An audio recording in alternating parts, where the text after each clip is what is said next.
As promised, we're now joined by Ted Rossman from Bankrate here to talk about the year in review for credit cards. Ted, how are you today? Doing well. Thanks for having me. What are we seeing in terms of trends with credit cards this year, Ted? I think the biggest trend was sharply higher interest rates. We're going to end the year with the highest average credit card rate on record. We've been tracking this since back in 1985, and right now the average of 19.55% is the highest we've ever seen. It started the year at 16.3, so that's also the largest single calendar year jump on record.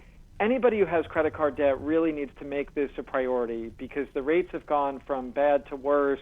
I would say get a 0% balance transfer card or come up with some other debt payoff strategy. Maybe it's a low-rate personal loan. Maybe it's contacting a nonprofit credit counselor. Maybe it's taking on a side hustle. Whatever it is, you have to make this a priority because the rates are really high. When we look at these rates being as high as they are, there's a sentence here that I just want to read.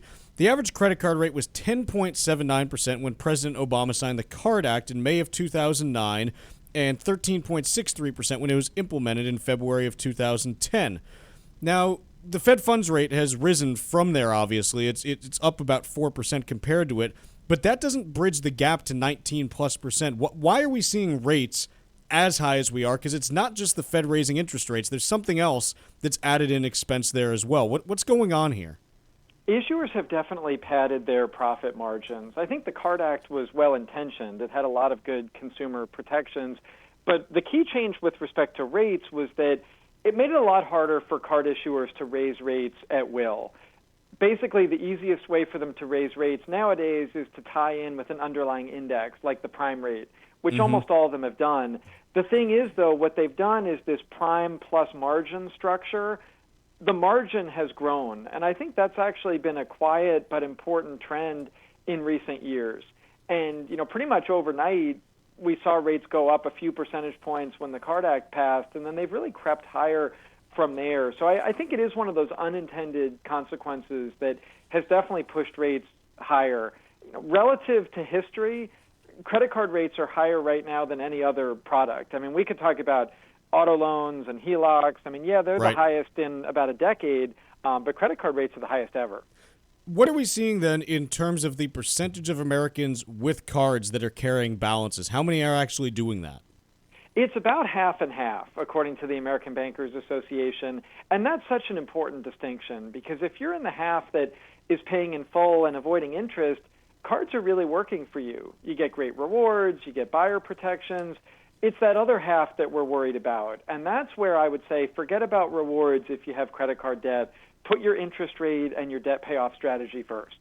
So let's say that you are someone who is, you got good credit, you typically pay your balances off each month, and you're looking around saying, okay, I want to start reward shopping out there in terms of, new sign-up bonuses and things like that. What's out there today? Because I know a few years ago there were some really good offers. Are those still present? I would describe credit card offers right now as good but not great. They've backed off the highs a little bit. I think some of it is perhaps some nervousness on the part of card issuers looking ahead to a potential recession. The other part, though, is that, honestly, they haven't had to be overly aggressive this year. People have been signing up anyway. 2021 was a record year for card acquisitions, and this year is going to top it. And what's interesting to me is that I feel like last year the offers were really great, and it was this whole rebound of travel and everything moving on from the pandemic. This year, I feel like people have signed up for cards even without those tip-top sign-up bonuses. We've seen a few flash offers here and there, like the Chase Sapphire Reserve recently had a short-lived bonus that was the best in about 6 years. It's still good. It's backed off a little bit from that. The Capital One Venture X is another good one. So there are a lot of interesting offers out there. They're not quite record highs, though. But if you have good credit and a good income, you can probably get something enticing. So now let's say that someone is in not that situation. Let's say that they're struggling. They've built up some debt for one reason or another on a credit card or on multiple cards. How do they go about starting to get that into a better place next year? Number one, I think, is come up with a plan. Actually write out how much you owe who's the card issuer, what's the interest rate, that sort of thing. Some people like to prioritize them from high interest rate to low. That would be the avalanche method. It saves you the most money in interest. Some people prefer the snowball, another winter metaphor, where you start with the smaller amounts and then you build momentum and then you tackle the bigger amounts. It's kind of personal preference. I think a 0% balance transfer card is an amazing deal because you can pause that interest clock for up to 21 months.